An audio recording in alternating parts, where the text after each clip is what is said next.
All right, so with that, we are going to move into the first evening panel. So the Southcom, so Colonel Scantlin, I believe I saw you online, and your panel, if you're ready to go, we're going to pass it over to you. Thank you. Everybody, welcome to the Southcom panel. We've got 4 participants today for you to pepper with questions and learn more about what's going on in Southcom. The participants are Joint Task Force Bravo Army Force Commander, Lieutenant Colonel Carl Schreier, Army South Civil Affairs Planner, Major Scott McCartney, the Civil Affairs Persistent Engagement CA Company Commander, Major Andrew Narrowmore, and from the 98th Civil Affairs Battalion, Major Matthew Vishnesky. I'd like to give you each about 10 minutes to tell the audience a little bit about yourself, what your background is in Southcom, and also comment what is currently a hot CA topic from your perspective within the Southcom AO. So to kick it off, Colonel Schreier, if you could please start. Hey, thank you, sir. Good afternoon and good evening, everyone, depending on where you're located. As Colonel Scanlon said, I'm Lieutenant Colonel Carl Schreier. I'm the commander of the Army Forces Battalion here at Joint Task Force Bravo, and we are located at Sado Cano Air Base in Honduras. I'm an active duty civil affairs officer. I've been civil affairs for the past 15 plus years. Spent most of my time in the 95th Civil Affairs Brigade focused on CENTCOM. I have some Indo-PACOM experience and a little bit of EUCOM experience prior to COVID.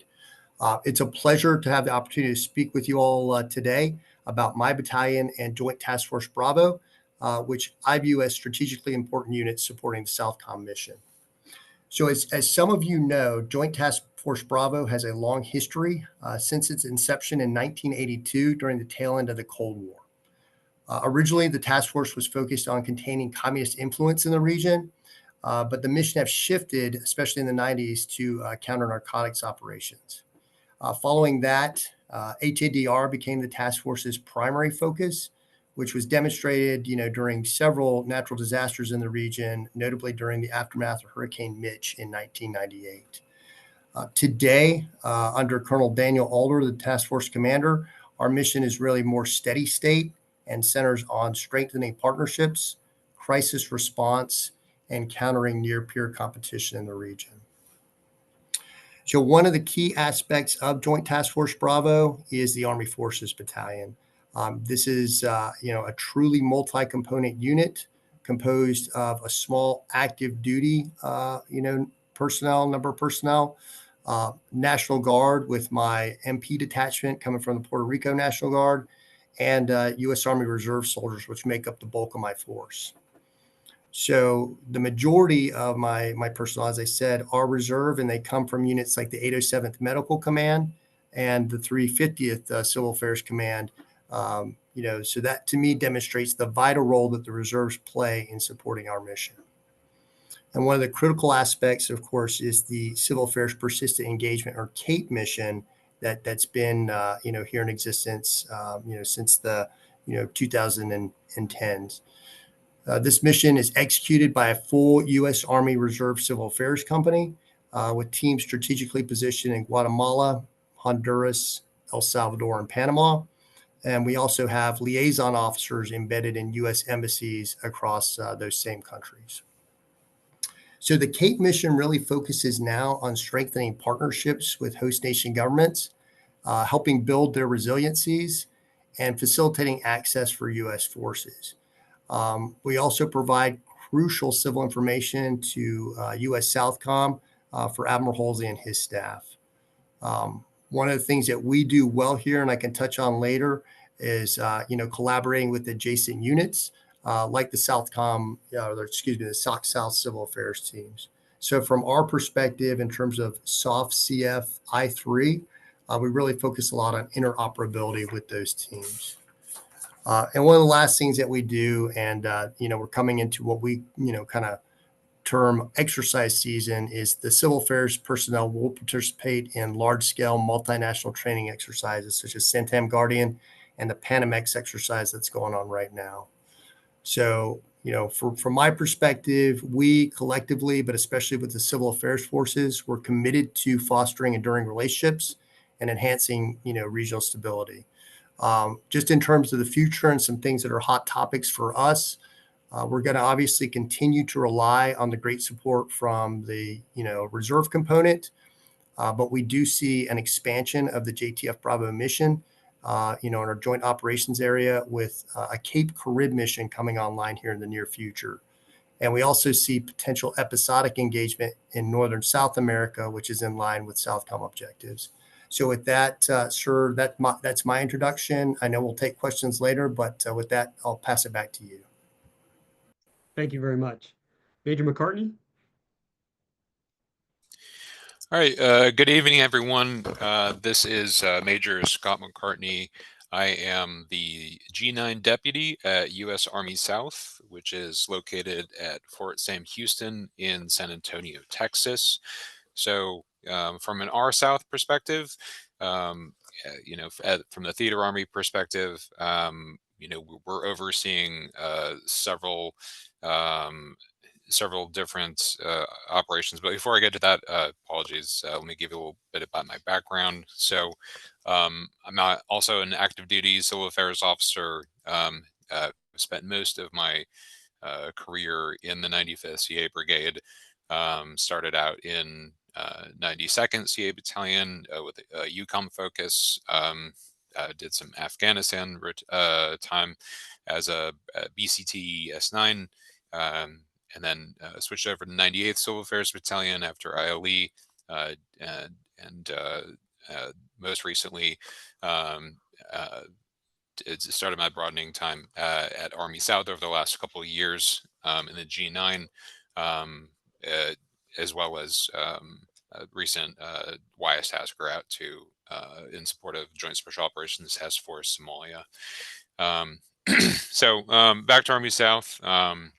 We don't have a Southcom member on the panel tonight, so I'll speak a bit on their behalf. So in addition to the Cape mission that Colonel Schreier described, and the SOC South missions that Major Vishnevsky will describe, there's a number of other activities that Southcom manages. One of those is the Civil Affairs Strategic Engagement Program, which is basically an episodic engagement program that is targeted in support of Southcom campaign objectives and U.S. country team objectives.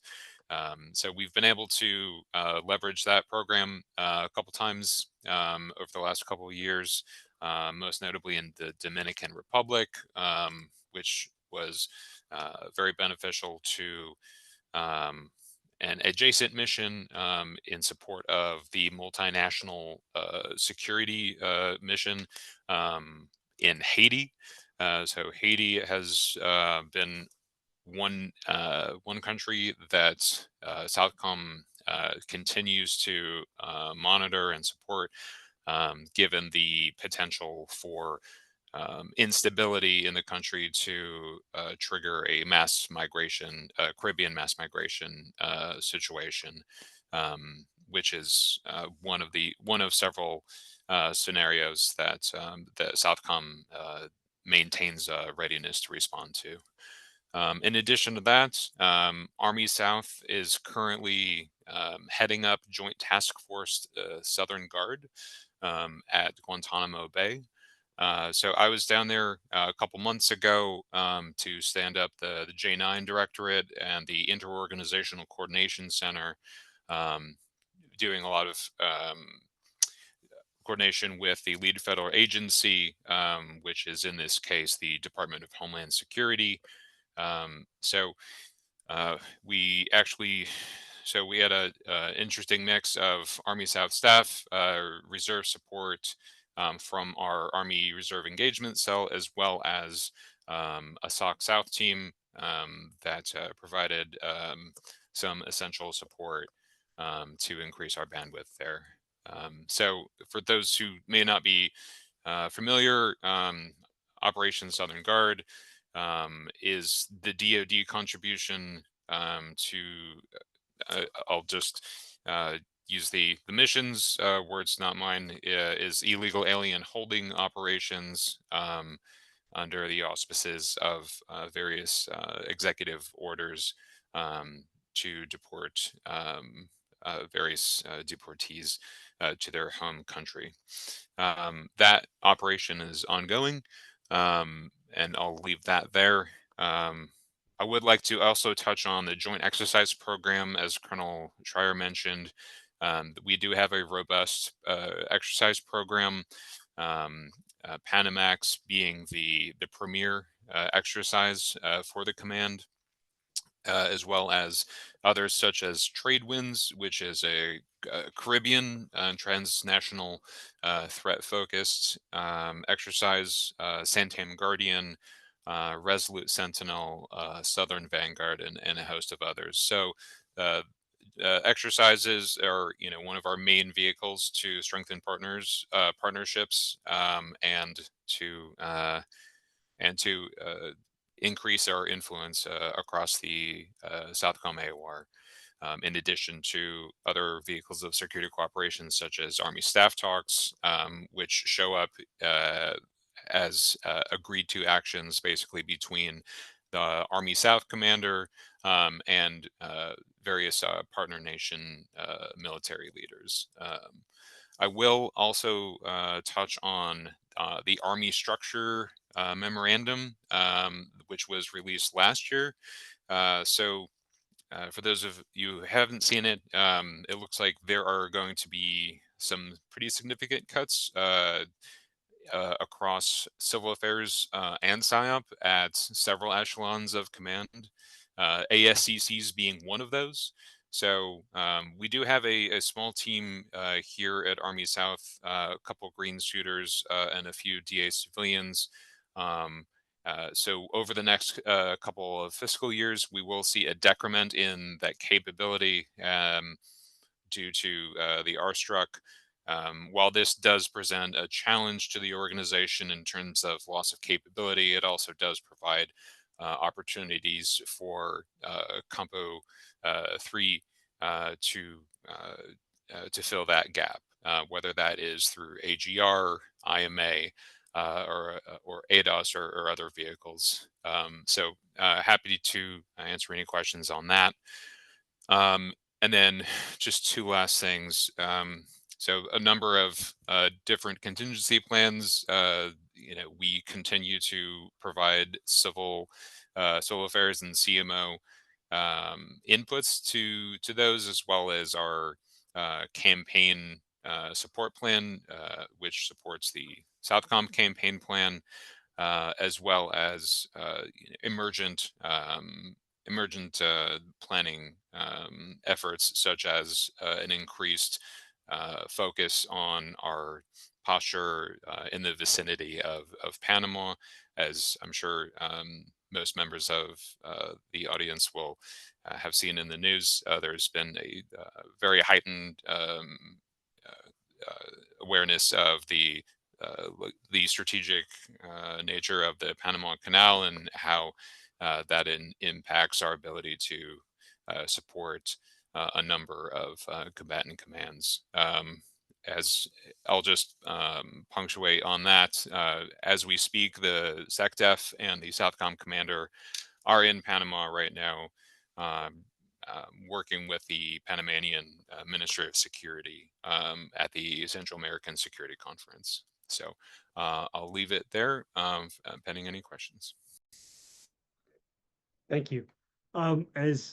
As Chris Holschek already started the chat, please put any questions you've got or anything you want to ask or talk about in the chat, and we'll get to those as we go. But the more we have kind of teed up, the better panel this will be.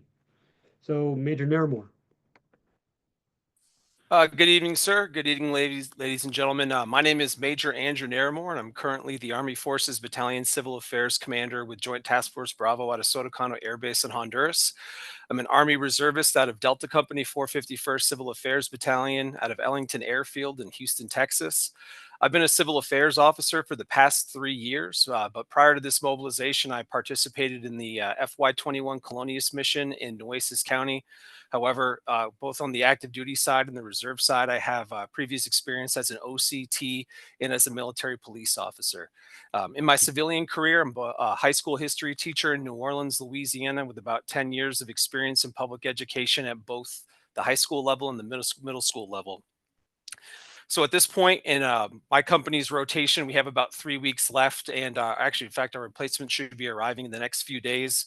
And right now, our company's primarily focusing on the RIP and focusing on our demobilization tasks.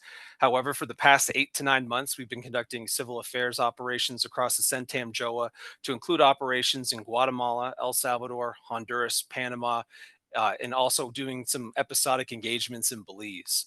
Kind of the short of it, really, for the last 9 months, we've been refining the Joint Task Force Bravo named areas of interest through conducting deliberate assessments at the municipal level to create target areas of interest, and through the civil engagements and civil reconnaissance and CND that we've been identifying legitimacy gaps that could be essentially aided through the operations, investments, and activity utilizing the R4 and JTF Bravo assets, whether that's preventative medicine, the med debt, utilizing other support as well, such as the MPs, through humanitarian assistance projects, and through leveraging our civil networks that we've been developing during our time here. Kind of a little bit of the longer version of that story. So when we first arrived on ground in August, we essentially had a new list of named areas of interest for each country. One of the issues that we discovered really early on was that these named areas of interest were really large. They were encompassing multiple departments and several hundred thousands of people, and were really outside of the capabilities of one civil affairs team to effectively operate in. So one of the first things that we did when we got on ground was really work with R4, work with Joint Task Force Bravo, work with the LNOs that Joint Task Force Bravo has, as well as the country teams, to really focus on developing these manageable target areas of interest for our teams to conduct their civil affairs operations. That process took us roughly a month, not only through conducting civil reconnaissance and civil engagement, but also the CMOC and the command had to go through and kind of analyze a lot of legacy documents from our predecessors to really effectively create those target area of interest that aligned with both the Southcom lines of effort and the Joint Task Force Bravo intermediate military objectives.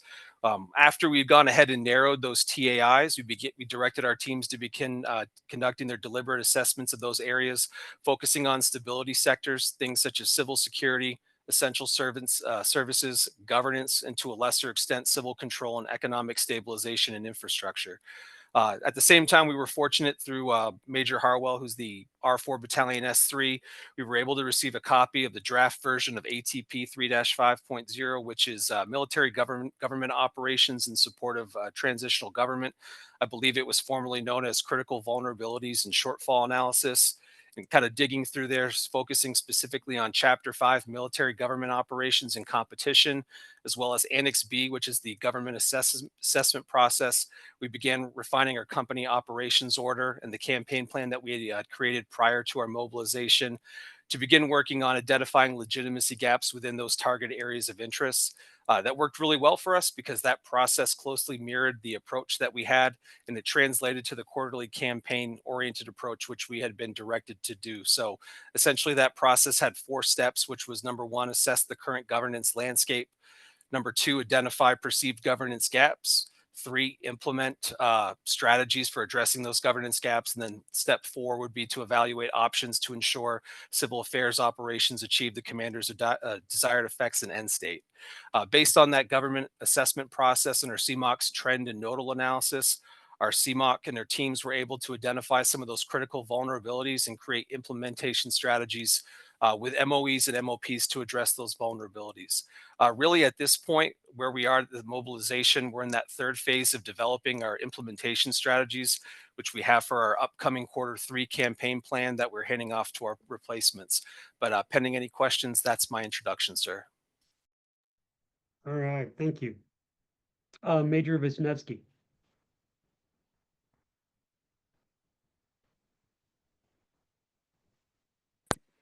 Hey, I appreciate it. Hey, good evening, and thank you for allowing me the chance to talk this evening. My name is Matt Wisniewski. I'm an active duty civil affairs officer with 8 years. I've been lucky enough to serve those 8 years at the 98th Civil Affairs Battalion. several JSETs and deployments in the AOR during that time.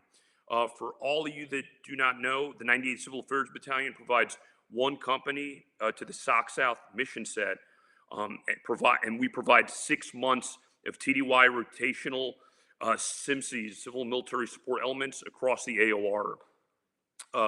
What that currently looks like is the company leads a theater civil military support element that is headquartered at Soto Kano, and the company supplies 6 civil military support elements positioned across the SOUTHCOM AOR in Panama, Guyana, Colombia, Peru, and Paraguay. I think just a couple of things of note that have changed in the last few months. Since October of 2024, the 98th Civil Affairs Battalion, along with the 1st Psychological Operations Battalion, we both fall under 7th Special Forces Group as part of the new USSOC concept.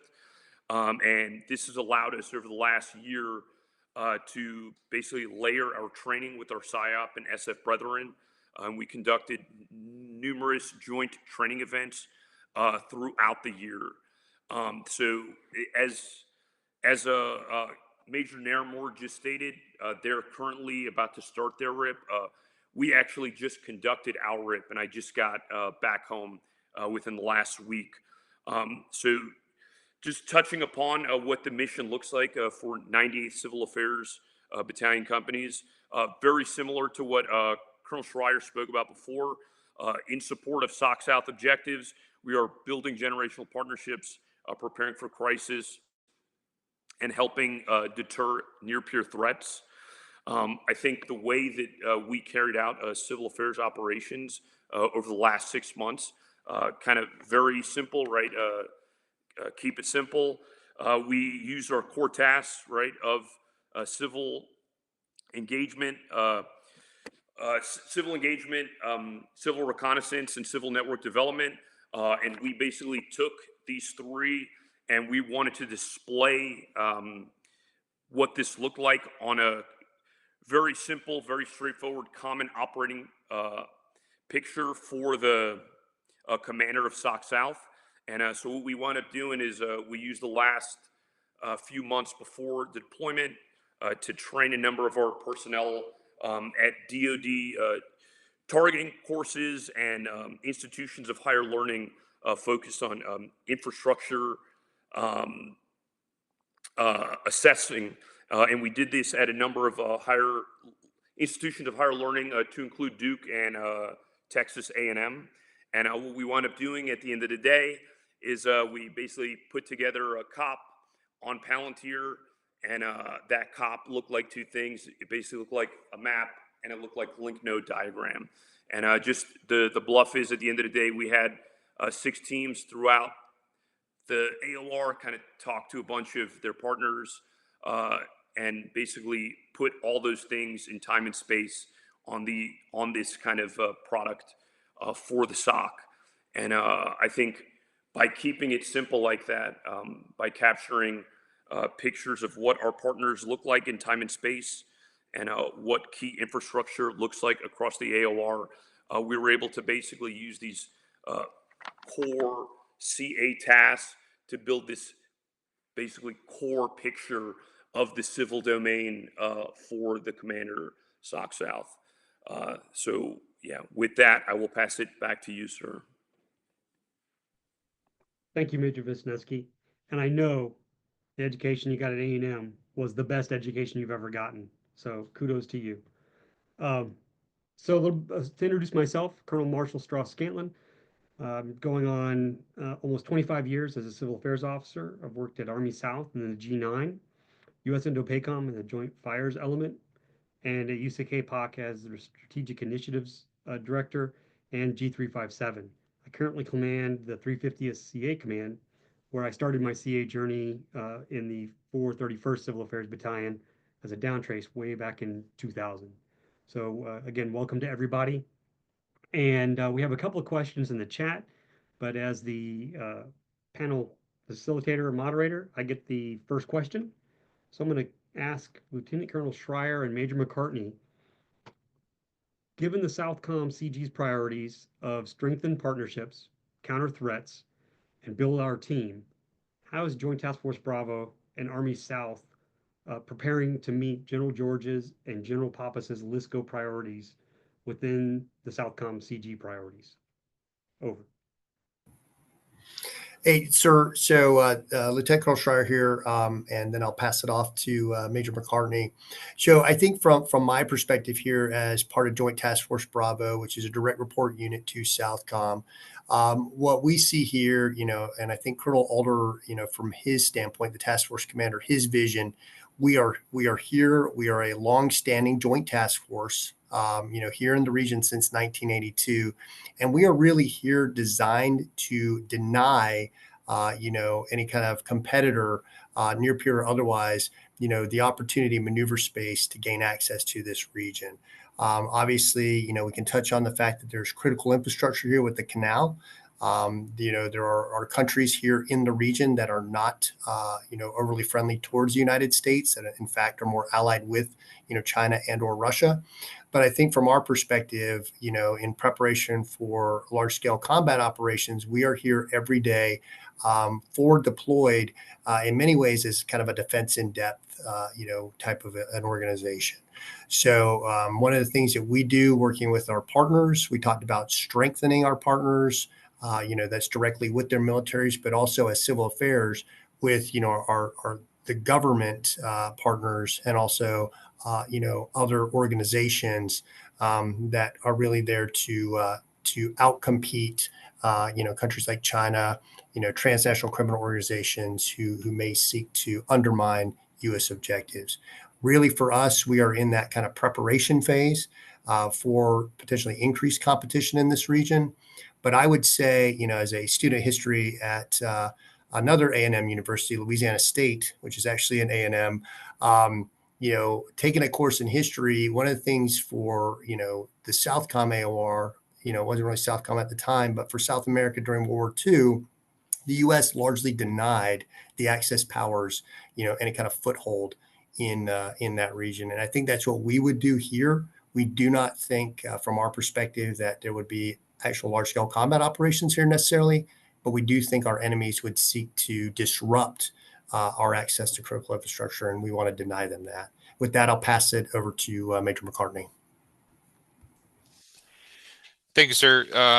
Appreciate that. I think that Colonel Schreier is spot on in terms of denying our adversaries the access, placement, and influence that would put our core national security interests at risk in the event of large-scale combat operations. So.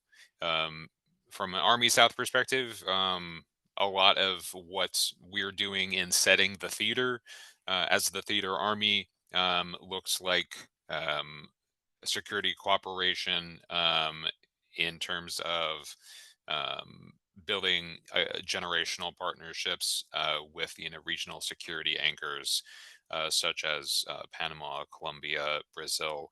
We have a number of partner nation liaison officers that are actually embedded in the Army South staff from Chile, Colombia, Peru, and Brazil. Our Deputy Commanding General for Interoperability is Peruvian, and our next one coming in the next month or so is Chilean. In terms of building those institutional relationships, through Army staff talks, through agreed to actions, that is how we are maintaining our influence, with these, strategic partners, and denying that space to our adversaries. Over. Excellent, thank you. So I want to hit up for our other two majors, Major Wisniewski and Major Naramore. Question is, how often are you conducting assessments on operations, and how do you feed that information into a COP, either Southcom's or someone else's? And I know that Major Wisniewski mentioned it before, so I'd like to start with Major Narrowmore and then transition to Major Wisniewski. Over. Yes, sir. That's a great question. So again, a lot of our operations, investments, and activities that we've been performing traditionally have been at the end of our quarter, as a lot of our engagements and reconnaissance are kind of leading to that at the end of the quarter, with that being the major event. So essentially, we're conducting these assessments on a quarterly basis after they've been executed. Although realistically, we've only done that during one quarter, as our first quarter was spent primarily trying to identify where to implement those operations, activities, and investments. But once we have done the MOEs and done the MOP assessments, that we've been using EDA, that's where we've been uploading that information. And what is EDA? I should know this acronym off the top of my head, sir. I don't. I could chime in. I'll he can phone a friend here. It's a system similar to Palantir. It's called Enhanced Domain Awareness. That is kind of the program of record for Southcom, which is essentially the COP. It helps us monitor not only the units of action that are here in theater, but also any other activities such as a natural disaster or anything we may need to respond to. Over. Thank you. Major Niszewski, apologies. Yeah. Thank you, sir. Yeah, I think upon arrival in theater, one of the things that we spoke to SOC South about was the SOCOM request to conduct partner force assessments regularly. So what this looked like, or what this looks like, right, is two-dimensional forms that kind of really didn't talk to the partners at all. So we wanted to capture this in time and space. So like I said, after the teams conducted training throughout the year, we used two X-evals during the PMT to kind of validate the process. And then we literally just pushed the teams out. And when they were working with partners, be it military, law enforcement, or non-governmental organizations, is pretty simple working with them to capture locations in time and space. What the capabilities were, what the vulnerabilities were of these different partners, and basically through organic conversation, just kind of putting the information out there on the space. And then the great thing about Palantir is it exists right in green, red, and yellow space. And so I think we were able to use those different spaces to kind of have the different conversations. So when it was talking to the partners specifically about helping them improve training or facilities, we could talk to them on green. When it was something higher, we could kick it up to those other echelons utilizing Palantir. Over.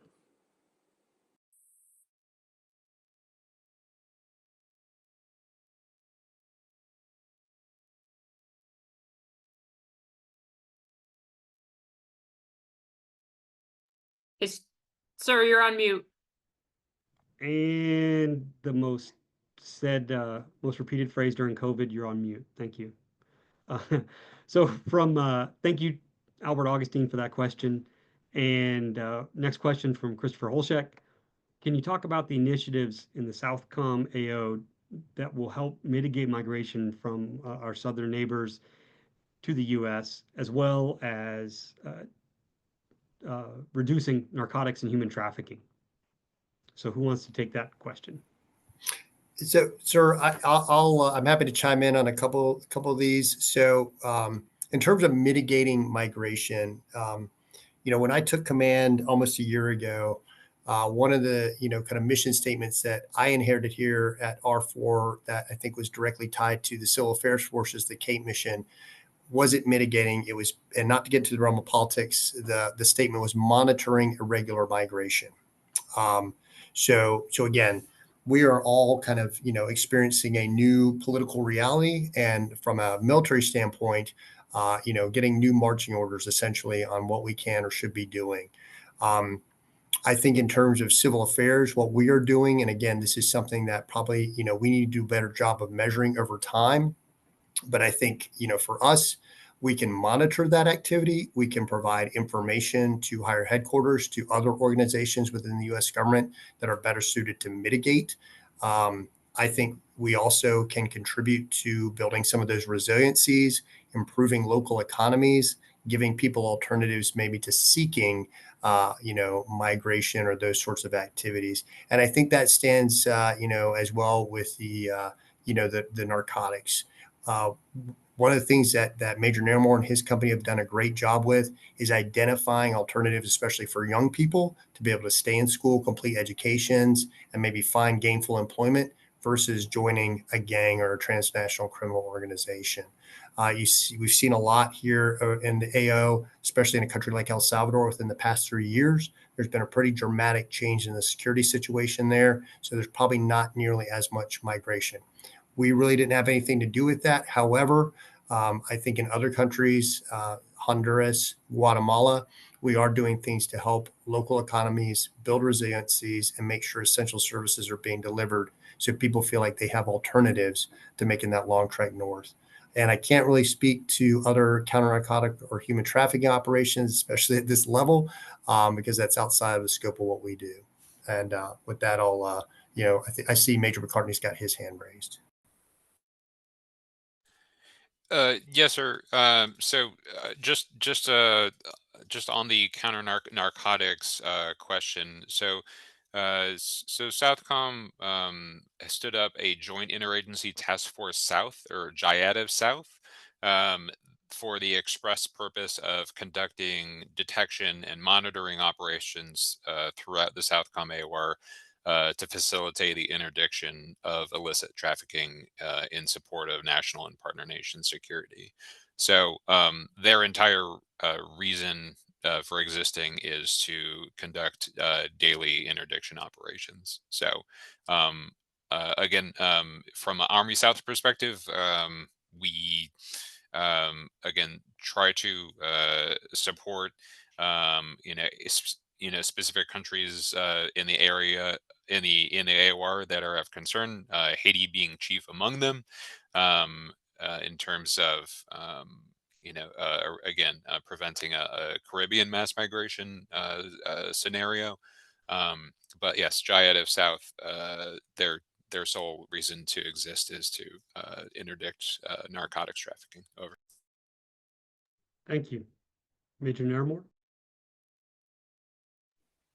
Yes, sir. I can speak a little bit about that at the tactical level. So I know, in reference to, again, the causes of migration, part of the gap analysis that we've been performing, again, is looking at the causes of instability that cause the drivers of mass migration. And again, in some of the TAIs that we've been operating in, a lot of the OAIs that we've proposed thus far and that we're proposing in the future, particularly in the realms of education and healthcare, as well as civil security, have been essentially driving towards those efforts, whether it's bilateral training with police or donations for school backpacks, or in some cases, bilateral border operations that we've conducted with, border police, and then bringing stakeholders together to help secure some of those borders where we know that there's, transnational criminal organizations, or we know that there's irregular migration. A lot of our operations have been focused on that to help, again, mitigate that.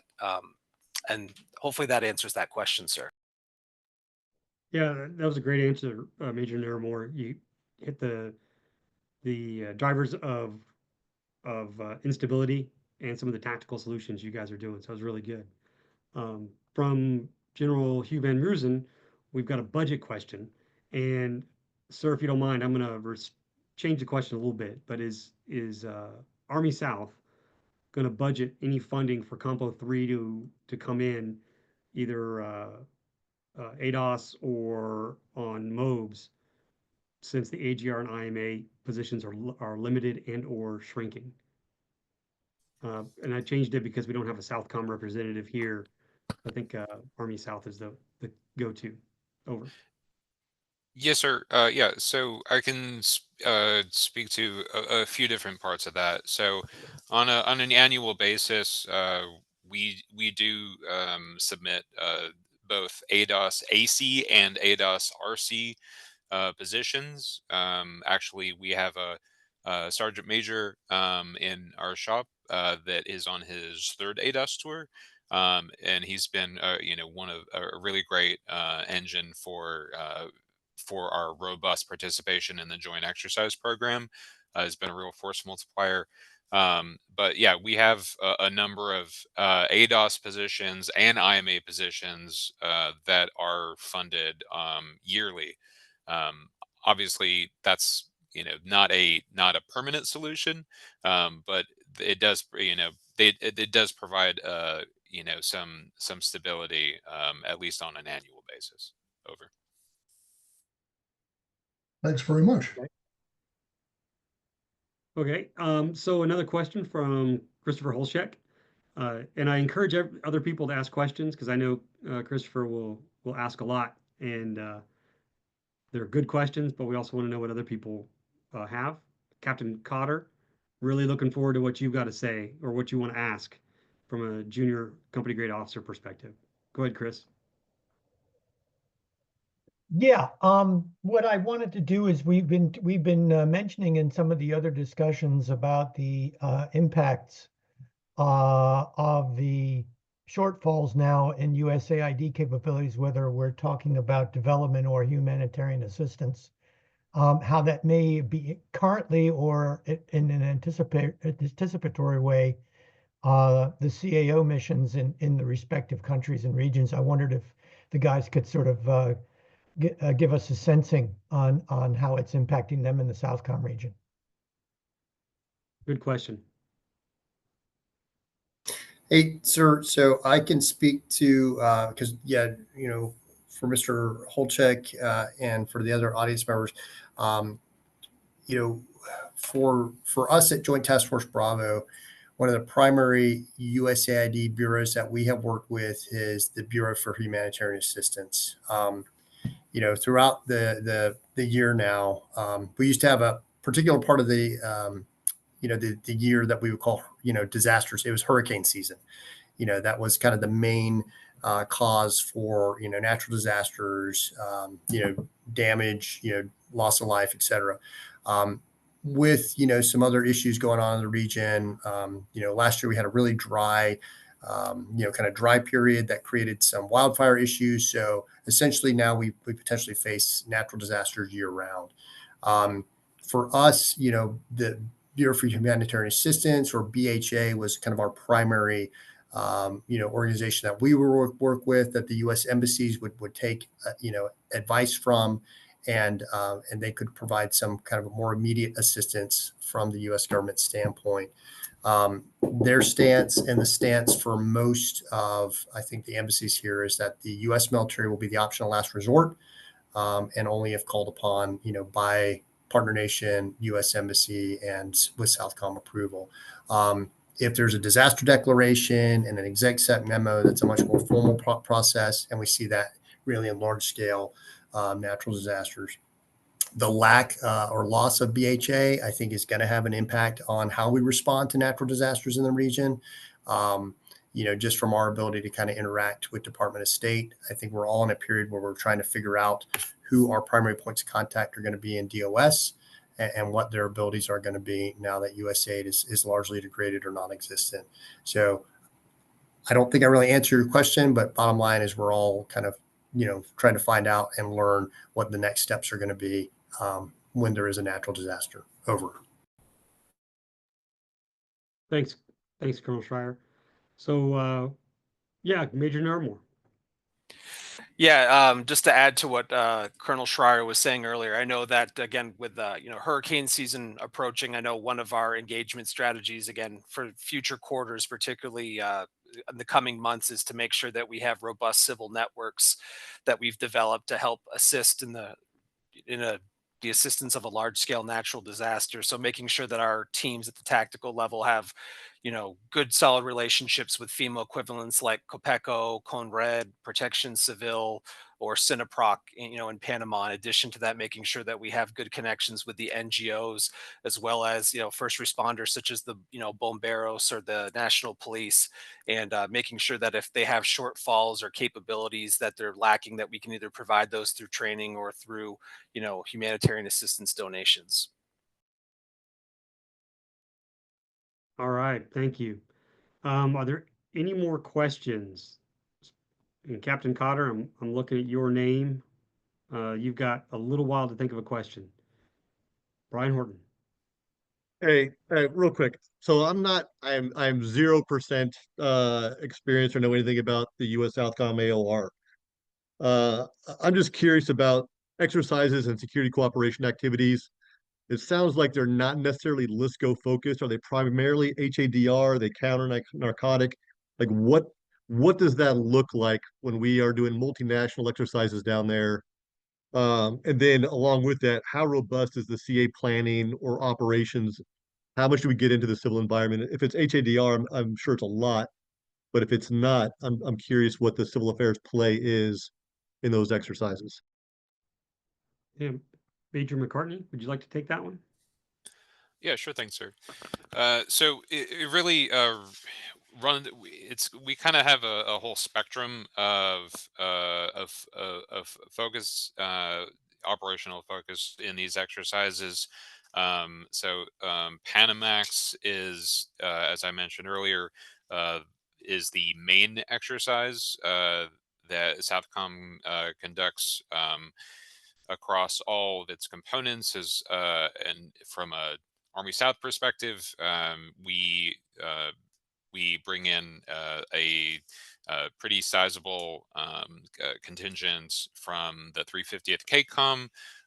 They also have provided augmentation to the Southcom J79 during the exercise. And a big part of that particular exercise is integrating partners at all levels across every single directorate and up through the command. Um, so um, at I'll just say Panamax Alpha uh, is the version of the exercise that is conducted in odd years. So we have Panamax Alpha happening this year, and then the main Panamax is in even years. That is more CPX focused, while Panamax Alpha has actual boots on ground activities in Panama with partners. Obviously, defense of the Panama Canal is, has certain. There's an undeniable aspect to that. Trade winds historically has been more focused on countering transnational criminal organizations in the Caribbean, which, from our partners' perspective is their main security concern. And then in terms of Southern Vanguard, which is Army South's premier exercise, that rotates between Brazil, Chile, and Colombia, I believe. And those exercises are, large scale combat focused. I think we brought in 101st Airborne Division in the most recent iteration in Brazil. I will also note a lot of these military partnerships that we are, maturing throughout the exercise program also end up paying operational dividends. I'm sure those of you who remember various portions of the GWAT will recall various Latin American partners contributing to our operations there, as well as most notably, I believe we had Colombians and Brazilians taking part in our CTC rotations, CONUS most recently. Over. Major Wisniewski, can you talk about some of the exercises that SOC South and the 98th participates in, and see, are they LISCO focused, or what the focus is? Over. Yeah, yes, sir. I think rather than name off kind of like some obscure exercises, I'll touch upon what Scott just mentioned. So I think in the phases leading up to some of these exercises, for example, Panamax, there are a number of smaller exercises that be they be they on the surface HADR focused. I think when we look specifically in the Southcom AOR at some of these initiatives and some of these LOEs, specifically like Prepare for Crisis, at the end of the day, we're talking about developing interoperability amongst our peers. And so what I can talk to the 98th doing, 98th units participate in a number of tabletop exercises with peers, whether they be, like I said before, military, law enforcement, or NGO, and then some of the organizations that Andrew spoke about earlier, right, such as the FEMA type equivalent partners, and then working with kind of international partners, like I said, like NGOs, like the International Red Cross, basically get all the people in the room leading up to some of these exercises, like like I said, the early phases of some of these culminating exercises like Panamax, and basically you're using the joint planning process from the tactical to operational level to kind of show the partners the U.S. way of doing things to develop that capability. So I think like the biggest thing that I've seen in the last year that is kind of like LISCO focused that we're doing at our little slice of the pie at the tactical and operational side is getting the partners in the room, kind of walking some junior and middle grade officers through the process, and then kind of letting them drive, and then kind of doing AARs with them afterwards. So these are smaller portions like that lead up to some of those big exercises like Panamax. Over. Thank you. Captain Cotter, do you have a question? Oh, here it is. So from Hey, Captain sir, he Cotter, did come off mute. Oh, if you would like to ask it, Captain Cotter, go ahead. Yeah, sure. Mic check. We can hear you. Go ahead.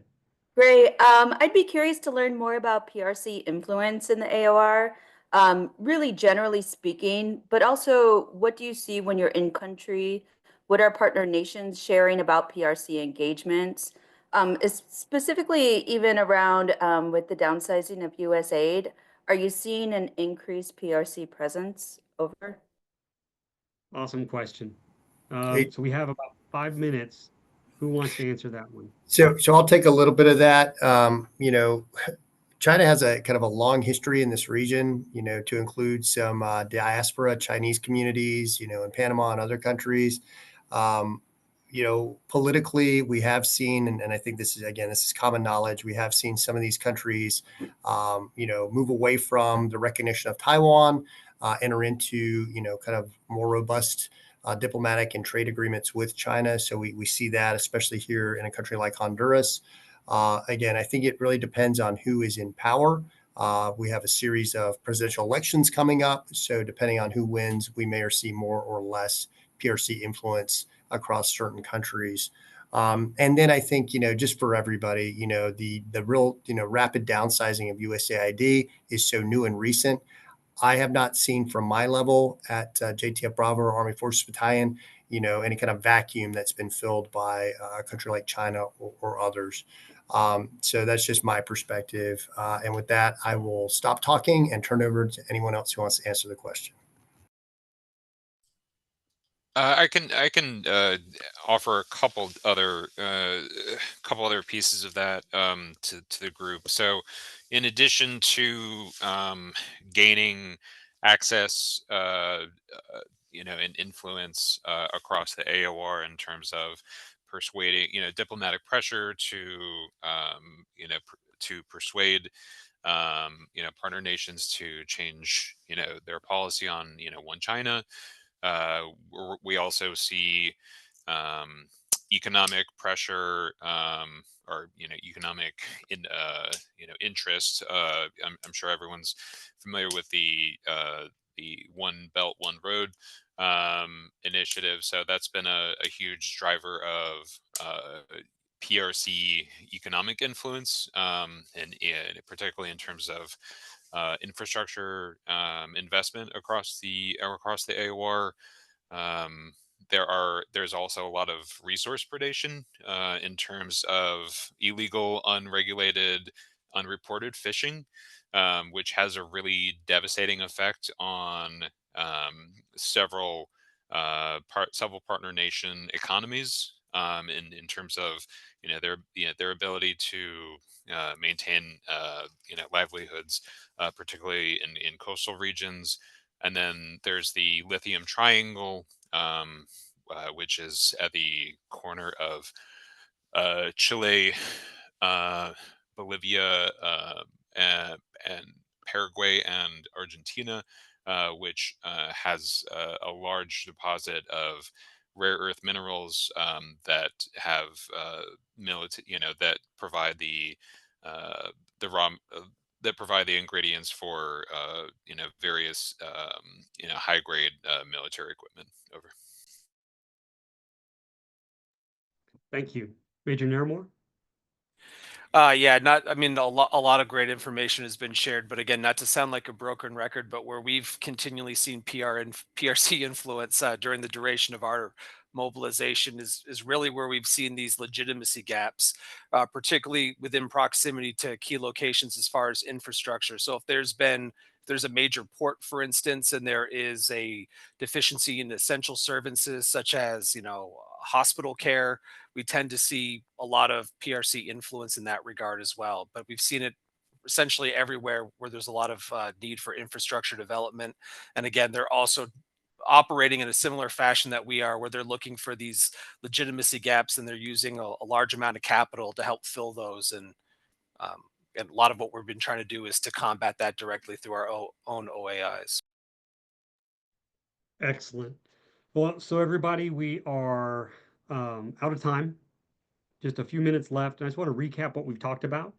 Within the Southcom AOR, we've got our reserve component, we've got active component, Joint Task Force Bravo, we've got an Army service component, the combatant command, and the soft forces all working together with our partnership, building partnerships with our friends and allies.